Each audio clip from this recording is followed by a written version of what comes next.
Welcome back to DIY Willie. If this is your first time at the channel, please subscribe, leave a thumbs up, and a comment. A comment would be really helpful. So anyway, today we're back inside the Samurai, and I want to take the oil pan down. I want to see what's going on inside. See, this little engine has had quite a bit of abuse done to it. It seized up, it freed itself up by itself. And I repaired the oil system, and I ran it for another 2 years after that. It does have a little bit of a ticky in the bottom end, so I'm sure that there's some damage probably to the rod end bearings.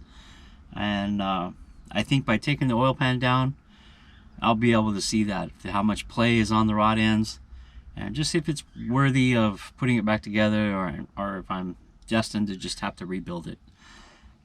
To do this, I have to drain the oil out, and then we'll get to taking all the pan bolts out and just see what's inside. I'm sure there's going to be quite a surprise, quite a bit of metal in there. I have changed the oil several times since the engine froze up, but you know, the big pieces probably won't come out, and I'll definitely see them when I take the oil pan off. All right, so with that said, let's get to it.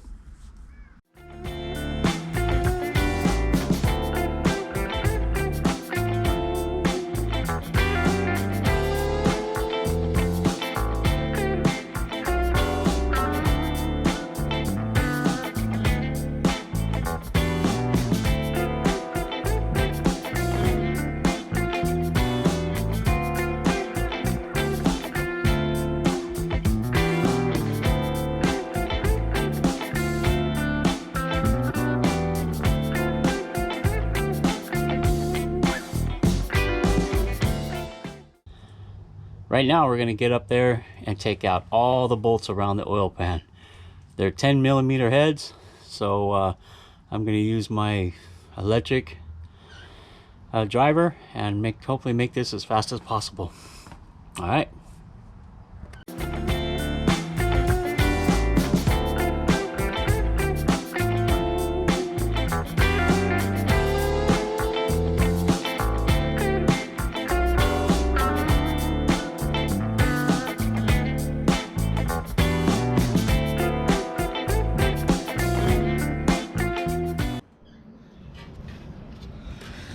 Okay, here we've got the pan. I don't know if you can see or not, but there are some particles in there. You know, that would be dirt, metal, most likely metal. I don't know if I can get one out to show, but I mean, there's not a lot. I was expecting more. And maybe this is a good sign, you know? Maybe this is the sign that's saying, put it back together. Right? Because I think every engine will have particles like this. It's pretty gritty though. I don't know if you can hear that. It's pretty gritty. There is a lot of it in here. While I have it off, I'm going to clean it up real good and get all the particles out of it. I would like to move the drain hole to this spot right here, on the side right here. It's fine when it's installed in a Volkswagen, when the engine is this way. But in my Samurai, it's like flat, like this. So this is the lowest point. I would like to put a drain plug there. I think that will work really good. Make it easier to drain the oil, because I didn't show it on camera, but when I drained the oil out of it and I took the pan down, there was still a good couple quarts in there. And that oil never gets changed.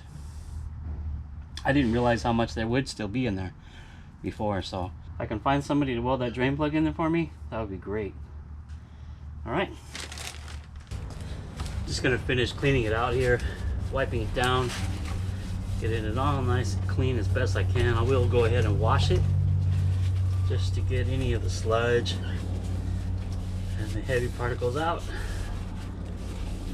But I mean, all in all, I don't think it was that bad.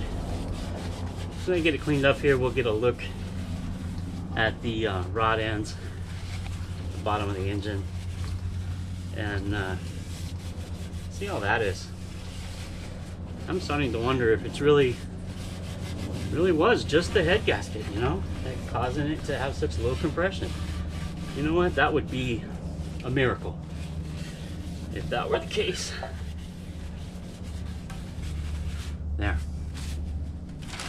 Need to clean up the bolts, take the old gasket off the bottom of the engine, and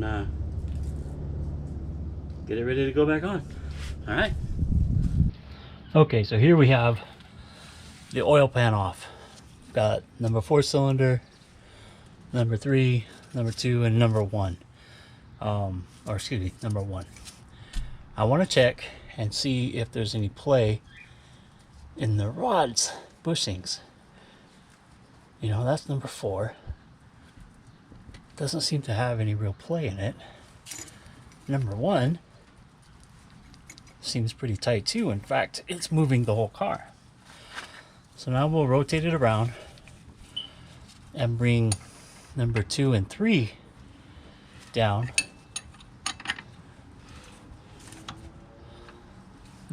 There's 2 and 3.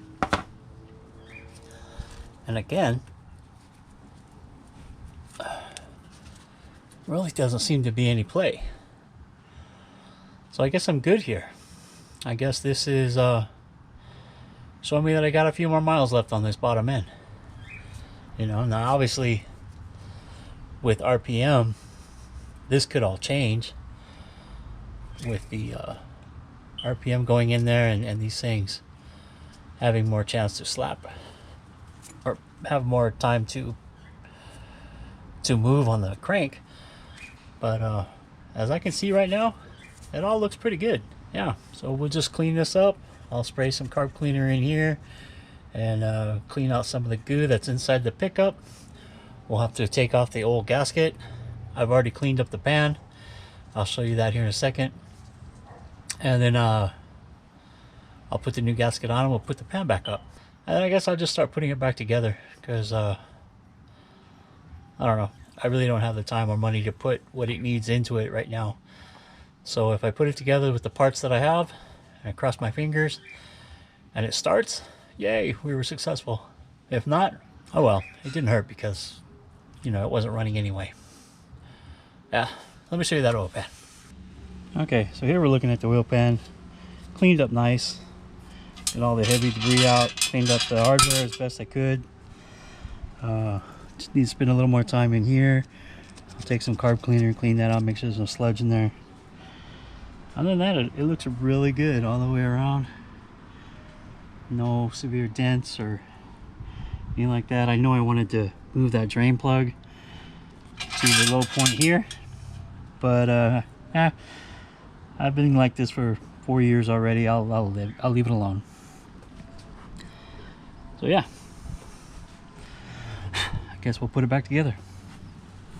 Okay, so as I said, that was a look at the bottom end. Bottom end seems to be tight. I think that's a good sign that the engine can go back together. But yeah, I guess that's it. I guess I will take the time, put it back together, and see if it runs. What have I got to lose, right? So next video will be start reassembly. Don't forget, comment, like, and subscribe. Share this video with anybody who might be interested in Suzuki Samurais or VW diesels, and I'll see you in the next one.